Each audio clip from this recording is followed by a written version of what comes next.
Well, let's go across to Radhika Iyer in London, who's reporting that story. Radhika, so what's the mood there now that he's finally gone? Well, we've seen the newspapers, the headlines, all having a field day with this. But what's the reality on what the people currently feel now? The pound already going up. The fact is that the economic crisis is real regardless of who becomes Prime Minister now. Yes, it has been recognized as an economic crisis, as a cost of living crisis here in the UK. And with Boris Johnson's announcement that he's going to be resigning, the pound value has increased by 0.8%, which is an indication that the industry, the finance sector is relieved. And so perhaps are the people, at least most of them, because there was a YouGov poll survey which was conducted and 78% voted for Boris Johnson to leave as the Prime Minister.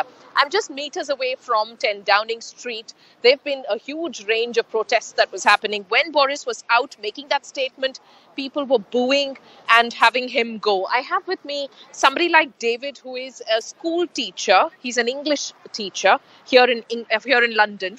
David, what are your thoughts at the moment? You're here in 10 Downing. You have your students here. Mm-hmm. We are in a crisis, clearly, of an economic crisis. And then we have this political crisis developing. Okay. And Boris has resigned, but he's not going just yet. Sure. What's your reaction? Well, I'm happy to see him going, but I don't feel like there's going to be any positive change because he's going to be replaced by one of his colleagues. And we've seen from them people like Priti Patel who are packing people off and sending them to Rwanda. I don't feel like there's going to be much positive change. And I'm out here. I've got a mandate to teach so-called British values to my students who come from other parts of the world. I don't see those British values reflected in the government. The respect for the rule of law, democracy, respect for other people and their faiths and beliefs. I'm not seeing it, and I don't have any hope of seeing it. Is there the sense of disappointment and frustration by every British voter that these values that we look for in a leader are nearly not existent anymore across the globe? I can't speak for other British voters. A lot of people voted him in. I wasn't one of them. I would have chosen somebody like Jeremy Corbyn, who I feel represents the values that I don't think are necessarily British values, but values that we share globally these days, okay. Such as democracy, respect for the rule of law, equality, and such like. Yeah.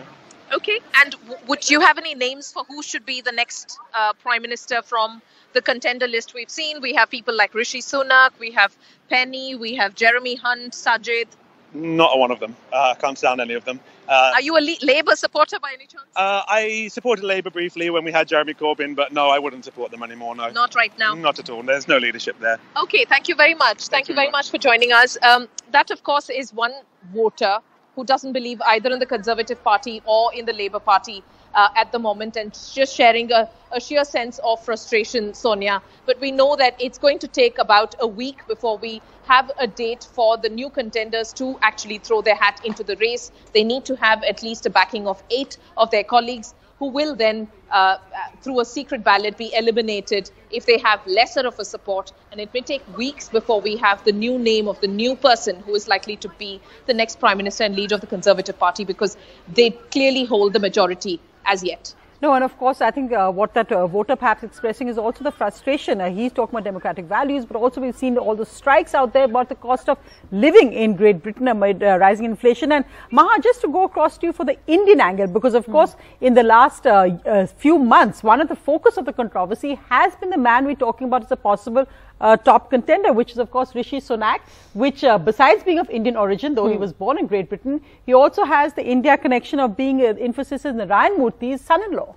Absolutely. And even though the person there who was speaking with Radhika Iyer dismissed him as a choice, but he is a serious contender as far as the top job in the party is concerned. He's had a meteoric rise in the party. In 2015, he became an MP. Within 3 years, he became a junior minister in a local government. And then he was not the first choice really for the Chancellor's position. Sajid Javed had that. But once he stepped down, Rishi Sunak took over that position. And during the period of the pandemic and the lockdown, Sonia, is when he garnered a lot of public support as well, because of the package that they had come out with to support people, to provide some relief and job retention as well, Sonia, a scheme that was made available to the people in UK who could not get jobs during the pandemic period. But recently, there's been a bit of a controversy with regards to his wife. Again, India Connect there, Narayan Murthy's daughter. This is with regards to the non-domicile tax status.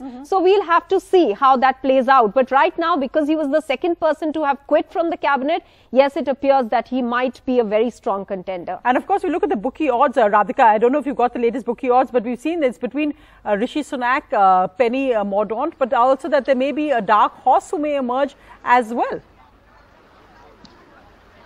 Yes, that's true. It could well be a dark horse. It could well be somebody completely out of the blue, because the Conservative Party at this stage is very, very keen not just to have somebody who can deliver governance, but also somebody who is seen without baggage, who is seen without having a reputation, who is seen as someone who was not perhaps loyal to Boris Johnson or who is not a Brexiteer. Now, people like Rishi Sunak have known to be loyal to Boris Johnson in the past, although he set this trend for the exodus that we saw in the last 48 hours. So it's possible very much that the Conservative Party brings in absolute fresh blood to try and keep away from controversy, because clearly the next challenge for the Conservative Party is to make sure that there is no further division within the party during the time of selection of this new and the replacement to Boris Johnson, the new leader.